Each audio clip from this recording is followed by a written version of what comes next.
That may be the greatest catch I've ever seen in my life.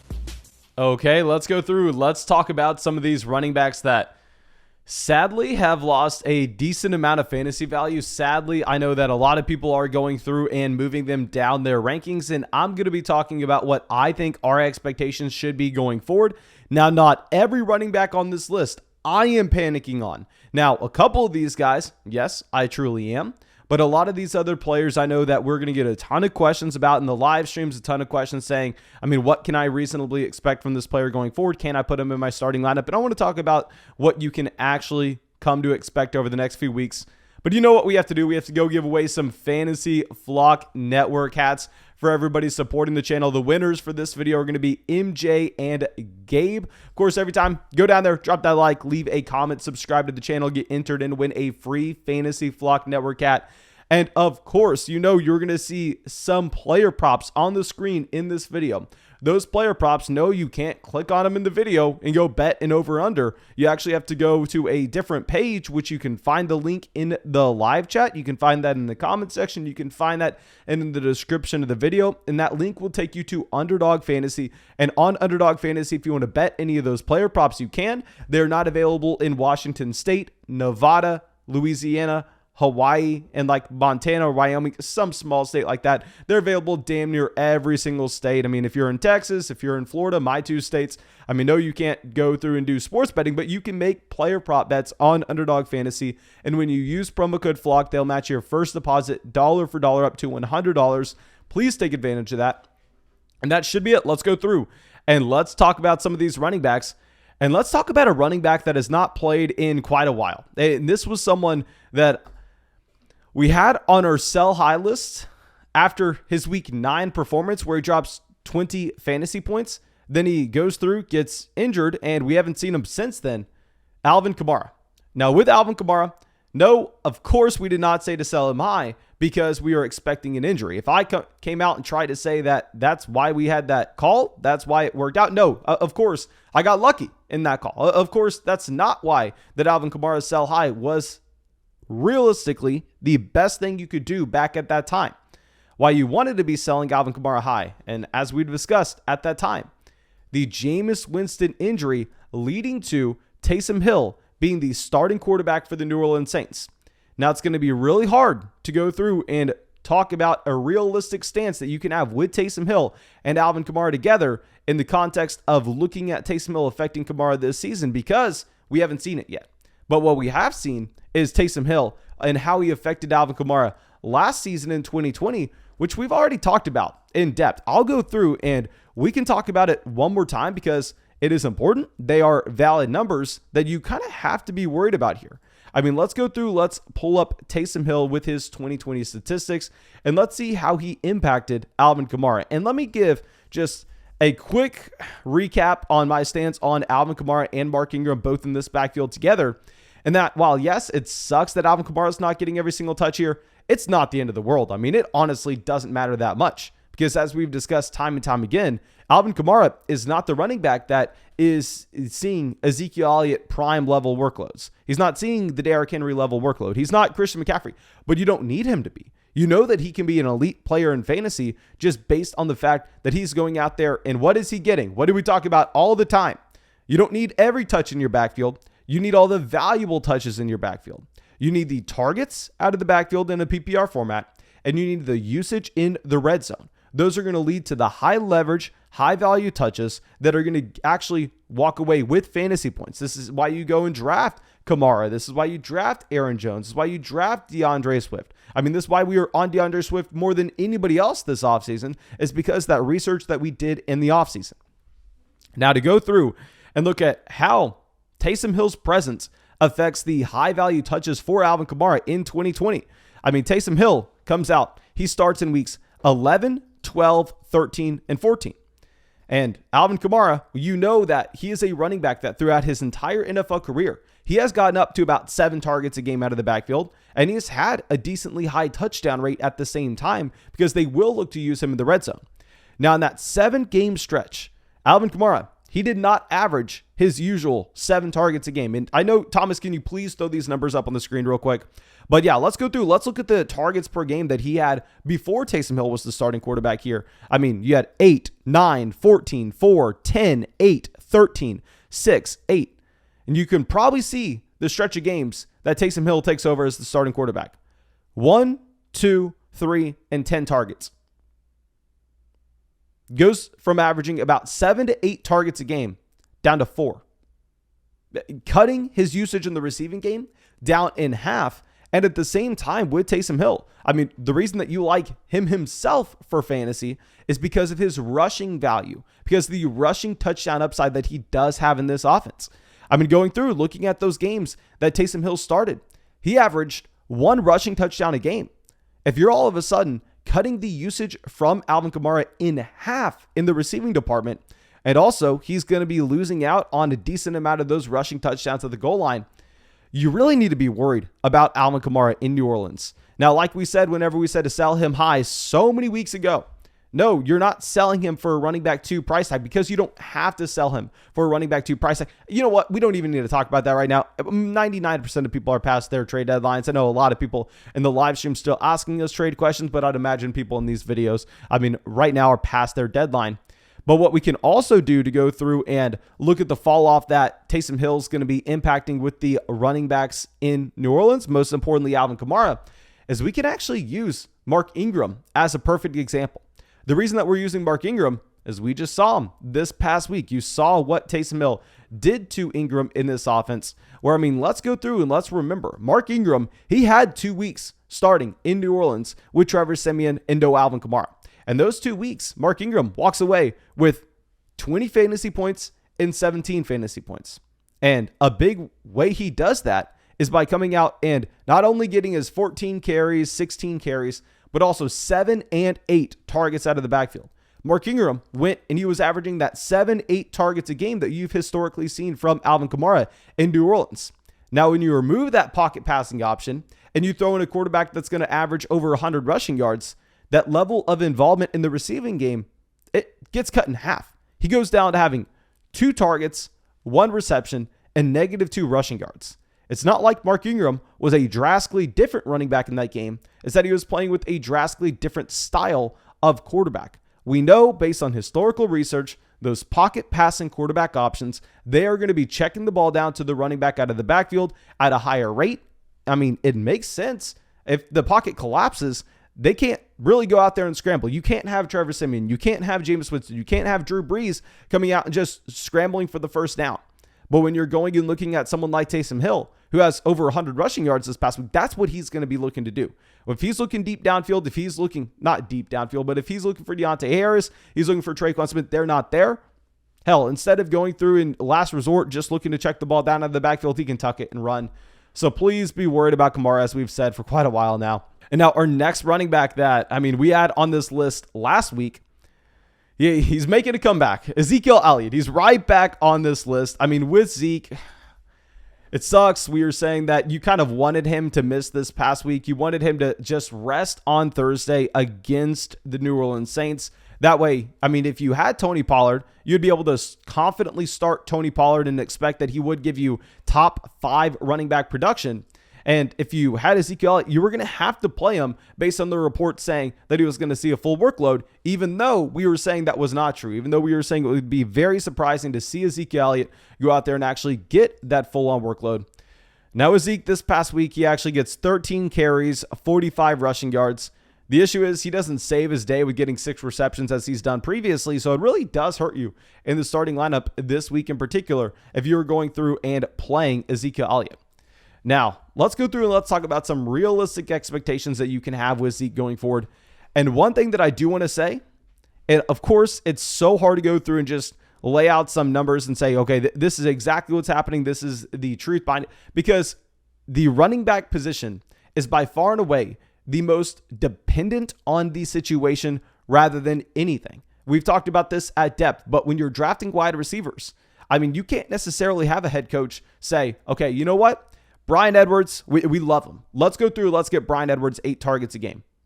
No, that can't happen. They can give Bryan Edwards every single snap for the Las Vegas Raiders, but if Bryan Edwards is not good enough to generate separation, he's just simply not going to draw the targets. It's not like Derek Carr can throw to a wide receiver that's just not open.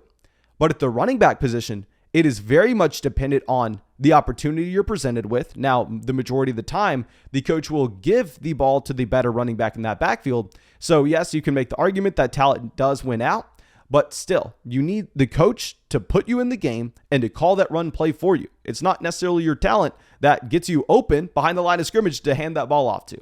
So while we're making this argument, it's not that important. Tony Pollard looks better than Ezekiel Elliott at this point. Whether you want to blame it on the Ezekiel Elliott injury, whether you want to blame, I don't care what you blame it on. I think that 9 out of 10 people who just watch these running backs play and look at how dynamic Tony Pollard appears every single time he touches the ball. Tony Pollard looks like the man, okay? And Ezekiel Elliott, I wish I could remember this stat. I saw it on Twitter, but Ezekiel Elliott is just dodging tackles and breaking tackles at a hilariously low rate.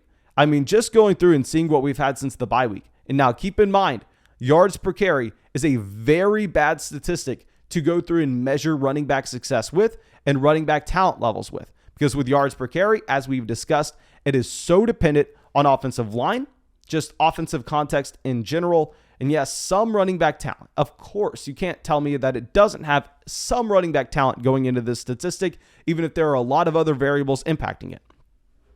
16 carries, 50 rushing yards.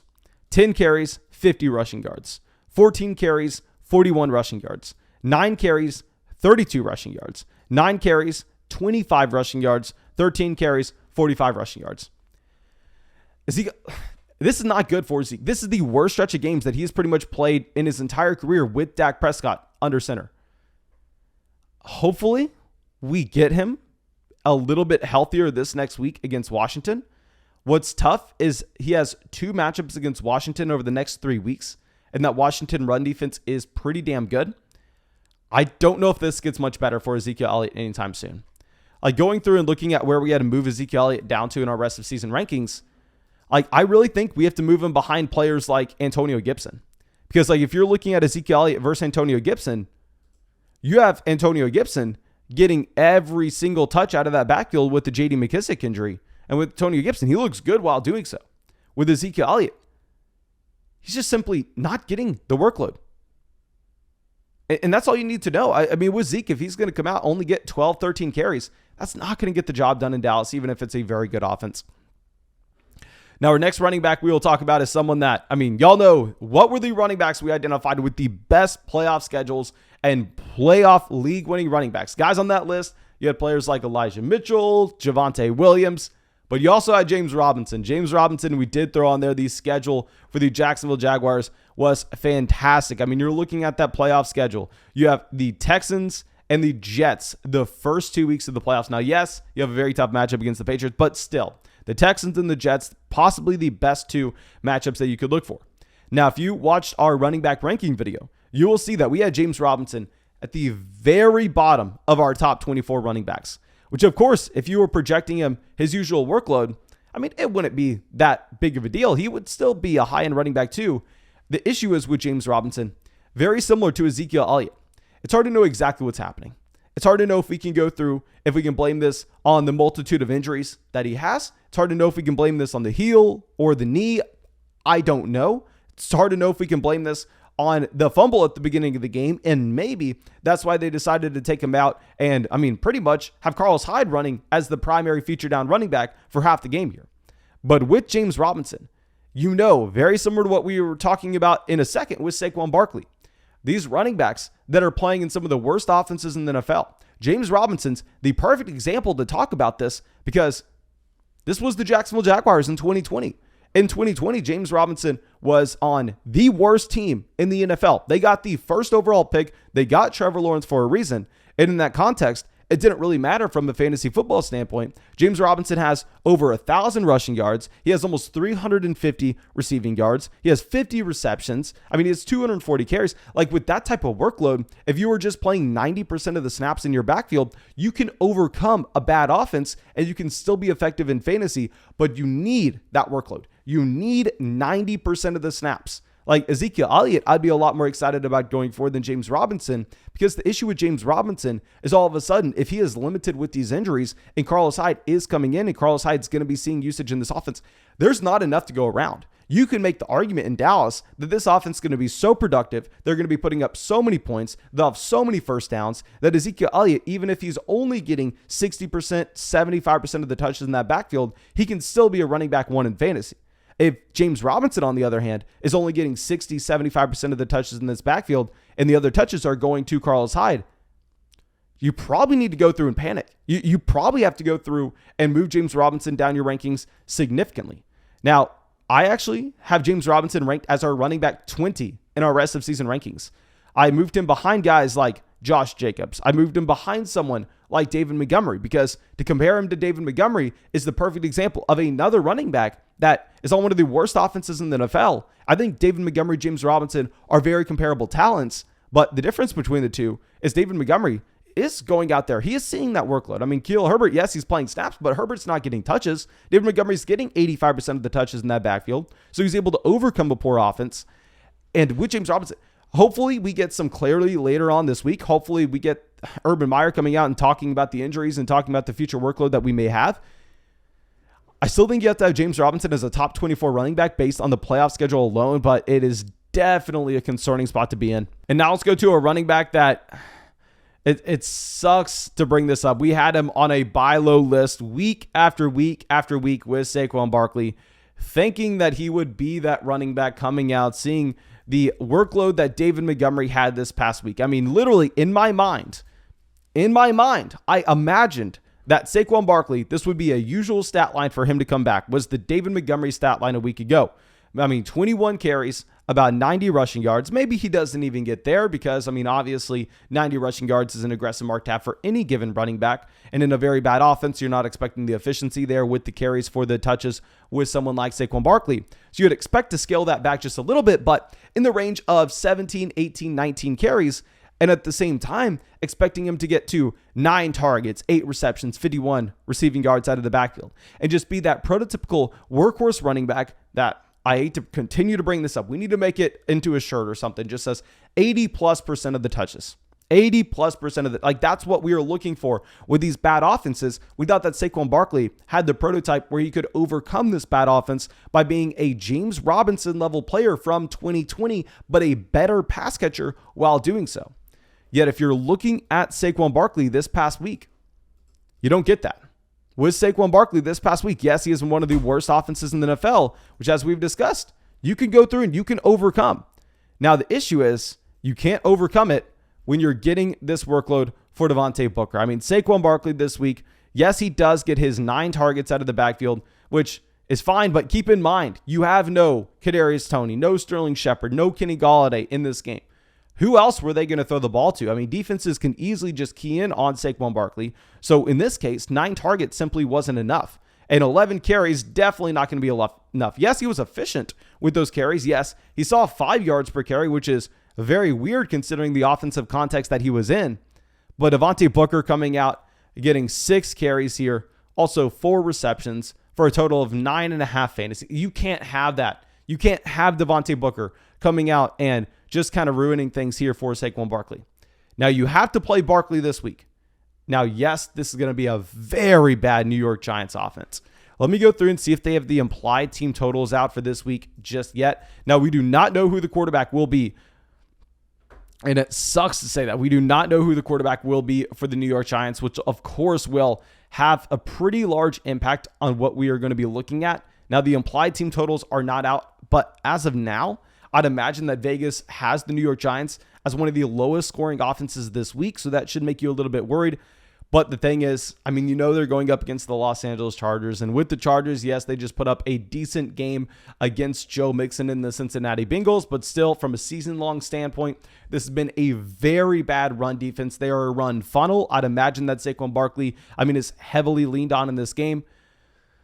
But if they're not going to have the trips to the red zone, I think you probably have to be pretty worried about Saquon Barkley at this point and be lowering him down our rankings. I mean, if you're looking at our rest of season rankings, I will have someone like Ezekiel Elliott ahead of Saquon Barkley because if they're seeing a comparable level of workloads in their respective offenses, I don't really care that I want to believe Saquon Barkley is the more talented, more explosive running back at this point. That doesn't matter nearly as much as the fact that the Dallas Cowboys are going to be having so many more sustained drives, more plays run, more trips to the red zone. So we will have Ezekiel Elliott over someone like Barkley. I moved Saquon Barkley down to our running back 16. He's in the same tier as guys like Josh Jacobs and Darrell Henderson.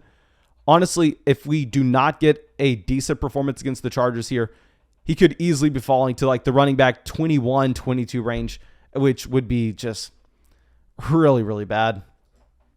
But of course, thank you so much for everybody coming out and supporting the channel. I genuinely appreciate all of y'all. If you have not done so already, go down there, drop a like, leave a comment to get entered in to win a free Fantasy Flock Network hat. Subscribe to the channel as well. Really hope that y'all have a great day, and I really hope that I'll see y'all in the live stream tonight.